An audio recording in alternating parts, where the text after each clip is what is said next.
রাজনৈতিক দলগুলো গণতন্ত্রের কথা বলে, দলগুলোর মধ্যে গণতন্ত্রের চর্চা নাই। বাংলাদেশে একটা ভারসাম্যপূর্ণ সংসদ প্রতিষ্ঠায় আনুপাতিক হারে নির্বাচন দরকার। জনতার অধিকার আমাদের অঙ্গীকার, আমাদের অঙ্গীকার দেশ হবে জনতার, এই স্লোগানকে সামনে রেখে গণতন্ত্র, ন্যায় বিচার, অধিকার এবং জাতীয় স্বার্থের 4 মূলনীতিকে প্রাধান্য দিয়ে গণ অধিকার পরিষদ আত্মপ্রকাশ করেছে। গণ অধিকার পরিষদ তার আত্মপ্রকাশের সময় বলেছে, বাংলাদেশের বিদ্যমান যে ফাঁসিবাদী ব্যবস্থা, রাষ্ট্র কাঠামো, সেটি দিয়ে এই রাষ্ট্র চলছে না। বাংলাদেশে একটা ভারসাম্যপূর্ণ সংসদ প্রতিষ্ঠায় আনুপাতিক হারে নির্বাচন দরকার। যেই কারণেই আমরা আমাদের 21 দফা কর্মসূচিতে কিন্তু এই সংখ্যানুপাতিক নির্বাচনের কথা বলেছি। আমরা পরিষ্কারভাবেই বলেছিলাম, রাজনৈতিক দলগুলো গণতন্ত্রের কথা বলে, দলগুলোর মধ্যে গণতন্ত্রের চর্চা নাই। কাজেই গণতন্ত্রের প্রাতিষ্ঠানিক রূপদান করার জন্য আগে রাজনৈতিক দলগুলোর মধ্যে গণতন্ত্রের চর্চা দরকার। সেই কারণেই আমরা বলেছিলাম, গণ অধিকার পরিষদ এবং গণ অধিকার পরিষদের সকল ভ্রাতৃপ্রতিম সংগঠন, সহযোগী সংগঠনের নেতৃত্ব নির্বাচন হবে গণতান্ত্রিক প্রক্রিয়ায়। আজকে আমার পাশে দাঁড়িয়ে ছাত্র অধিকার পরিষদের সভাপতি, সেক্রেটারি।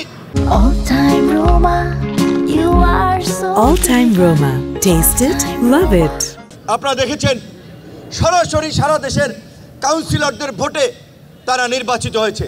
একইভাবে আমাদের অন্যান্য অঙ্গ সংগঠনের নেতৃবৃন্দ আপনারা দেখেছেন নির্বাচনের মাধ্যমে নেতৃত্ব নির্বাচিত হচ্ছে।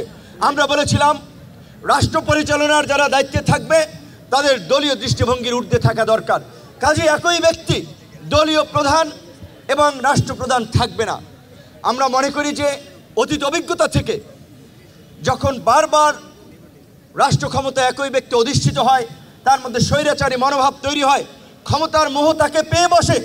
যে কারণে আমরা বলেছিলাম 2 বারের বেশি কেউ প্রধানমন্ত্রীর মতো রাষ্ট্রপতি হতে পারবে না। আমরা বলেছিলাম 17 বার সংবিধান সংশোধন করে এই সংবিধানকে অকার্যকর করে দেওয়া হয়েছে। এই সংবিধানকে গণবিরোধী সংবিধানে পরিণত করা হয়েছে। কাজে এই সংবিধান দিয়ে রাষ্ট্র চলবে না। আজকে 2024 অভ্যুত্থান পরবর্তী বাংলাদেশের মানুষ যে নতুন রাজনৈতিক বন্দোবস্ত, তারুণ্যের নতুন ধারার রাজনীতির যে আলোচনা করছে, তার প্রতিটি কথাই কিন্তু গণ অধিকার পরিষদ, ছাত্র অধিকার পরিষদের মুখ থেকে 2018 সাল থেকেই উদ্গৃহীত হয়ে আসছিল।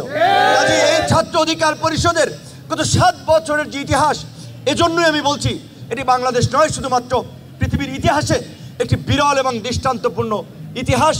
আমরা আশা করি আজকে ছাত্র অধিকার পরিষদের 7ম প্রতিষ্ঠা বার্ষিকীতে যে প্রতিপাদ্য কোটা সংস্কার থেকে রাষ্ট্র সংস্কার, এই ছাত্র অধিকার পরিষদের মাধ্যমে, এই গণ অধিকার পরিষদের মাধ্যমে আগামীর নতুন বাংলাদেশ বিনির্মাণ হবে ইনশাআল্লাহ।